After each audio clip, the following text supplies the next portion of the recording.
Red chicken fry ಮಾಡ್ತಾ ಇದ್ದೀವಿ. ಈರುಳ್ಳಿ ಮತ್ತು ಬೆಳ್ಳುಳ್ಳಿಯನ್ನು ಹಾಕಿದ್ದೀವಿ ಎಣ್ಣೆಗೆ ಸ್ವಲ್ಪ ಫ್ರೈ ಮಾಡೋದಕ್ಕೆ. ಇದು ಸ್ವಲ್ಪ ಗೋಲ್ಡನ್ ಬ್ರೌನ್ ಬರಬೇಕು. ಪಕ್ಕದಲ್ಲಿ ಕುಕ್ಕರ್ ಇಟ್ಟಿದ್ದೀನಿ.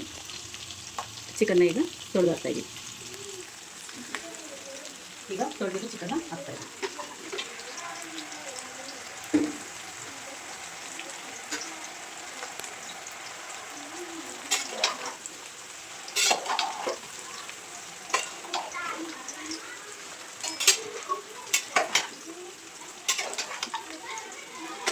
ನಾವೀಗ 1.5 kg ಚಿಕನ್ ಆ್ಯಡ್ ಮಾಡಿದ್ದೀವಿ.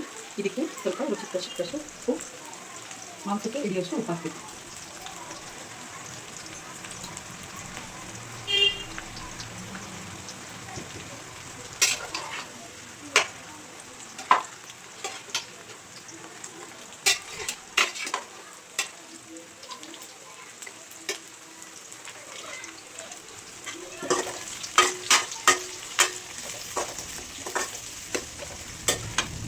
ಇಷ್ಟು ಇದಾದರೆ ಇವಾಗ ಪರವಾಗಿಲ್ಲ. ಇವಾಗ ನಾವು ಇದಕ್ಕೆ ಗುಂಟೂರು ಮೆಣಸಿನ್ಕಾಯಿ ಮತ್ತು ಬ್ಯಾಡಗಿ ಮೆಣಸಿನ್ಕಾಯಿ ಎರಡು ಮಿಕ್ಸ್ ಹಾಕಬೇಕು.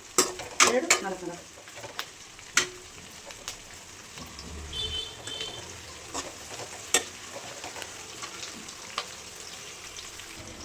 ಈಗ ಒಂದು ಮೀಡಿಯಮ್ ಸೈಜು ಟೊಮೊಟೊ,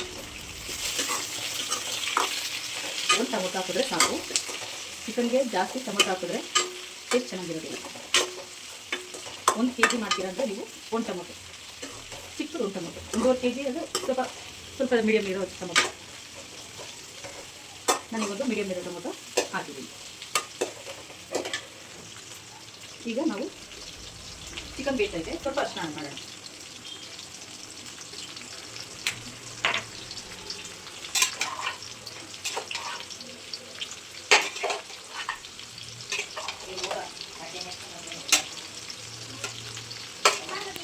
ಸ್ವಲ್ಪ ನಾನು ಕರಿಬೇವು ಕೂಡ ಹಾಕಿದ್ದೀನಿ.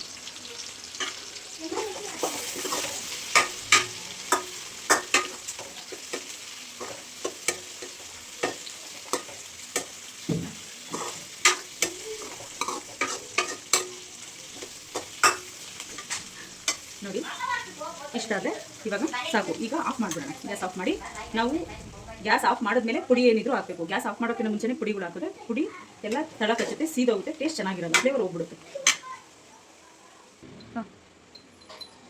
ಈಗ 1 ಸ್ಪೂನ್ ಅಚ್ಕಾರದ ಪುಡಿ ಹಾಕ್ತಾಯಿದ್ದೀನಿ. ಮೆಣಸಿನ್ಕಾಯಿ ಹಾಕಿರೋದ್ರಿಂದ ಒಣಮೆಣಸಿನ್ಕಾಯಿ ಸಾಕಾಗುತ್ತೆ. ನಾವು ಚಿಕನ್ ಮಸಾಲ ಪೌಡರ್ ಬೇರೆ ಹಾಕ್ತೀವಲ್ವ. ಧನಿಯಾ ಪೌಡರು 2 ಸ್ಪೂನ್, 2.5 ಸ್ಪೂನ್ ಅಂತಲ್ಲ. ಈಗ ಚಕ್ಕೆ ಲವಂಗ ಪೌಡರ್ ಇದು 2 ಲವಂಗ ಸ್ವಲ್ಪ ಕಮ್ಮಿ ಇರಬೇಕು, ಚಕ್ಕೆ ಸ್ವಲ್ಪ ಜಾಸ್ತಿ ಇರಬೇಕು. ಇದು 1/2 ಸ್ಪೂನ್ ಹಾಕ್ತಾಯಿದ್ದೀನಿ. ಜಾಸ್ತಿ ಹಾಕೋದು ಬೇಡ, ಯಾಕಂದರೆ ಚಿಕನ್ ಮಸಾಲ ಪೌಡರ್ನಲ್ಲಿ ಇರುತ್ತೆ. 2 ಸ್ಪೂನು ಚಿಕನ್ ಮಸಾಲ ಪೌಡರ್.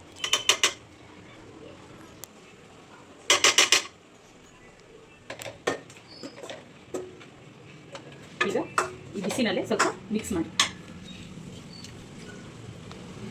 ಈಗ ಇದಕ್ಕೆ ಕೊತ್ತಂಬರಿ ಪುದೀನ ಅರ್ಧ ಇಡಿ ಕೊತ್ತಂಬರಿ ಪುದೀನ ಹಾಕ್ತಾಯಿದ್ದೀವಿ. ಇದನ್ನು ಇದರೊಳಗಡೆ ಸ್ವಲ್ಪ ಸ್ಪ್ರೇ ಮಾಡಿ ಇದು ಆರಬೇಕು. ಇದು ಆರಿದ್ಮೇಲೆ ನಾವು ಇದನ್ನು ಪೇಸ್ಟ್ ಹಾಕ್ಕೊಳ್ಳೋಣ. ಇದಕ್ಕೆ ಸ್ವಲ್ಪ ಹಸಿ ತೆಂಗಿನಕಾಯಿ ತುರಿ ಹಾಕಬೇಕು. ಇದನ್ನು ಈಗಲೇ ಇದರಲ್ಲಿ ಹಾಕೋದು ಬೇಡ. ನಾವೇನು ಜಾರ್ಗೆ ಹಾಕ್ತೀವಿ, ಜಾರ್ಗೆ ಹಸಿ ತೆಂಗಿನಕಾಯಿ ತುರಿ ಒಂದು ಇದರಲ್ಲಿ 4 ಸ್ಪೂನ್ ಹಸಿ ತೆಂಗಿನಕಾಯಿ ತುರಿ ಮತ್ತು ಇದಿಷ್ಟು ರುಬ್ಕೊಂಡು ಪೇಸ್ಟ್ ಮಾಡಿ ಇಟ್ಕೊಂಡು. ಈಗ ಚಿಕನ್ನು ಒಂದು ಸ್ವಲ್ಪ ಬೆಂದಿದೆ. ಇವಾಗ ಇದನ್ನು ಹಾಕ್ತಾಯಿದ್ದೀನಿ.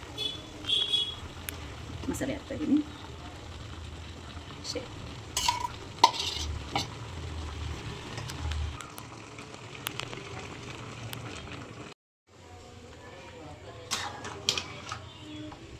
ಈಗ ಈ ಮಸಾಲೆನೆಲ್ಲ ಮಿಕ್ಸ್ ಮಾಡಿ ಇದು ಸ್ವಲ್ಪ ಕುದಿಬೇಕು. ಕುದ್ಮೇಲೆ ನೀವು 2 ವಿಷಲ್ ಹಾಕ್ಸಿದ್ರೆ ಸಾಕು. ಜಾಸ್ತಿ ಬೆಂದರೆ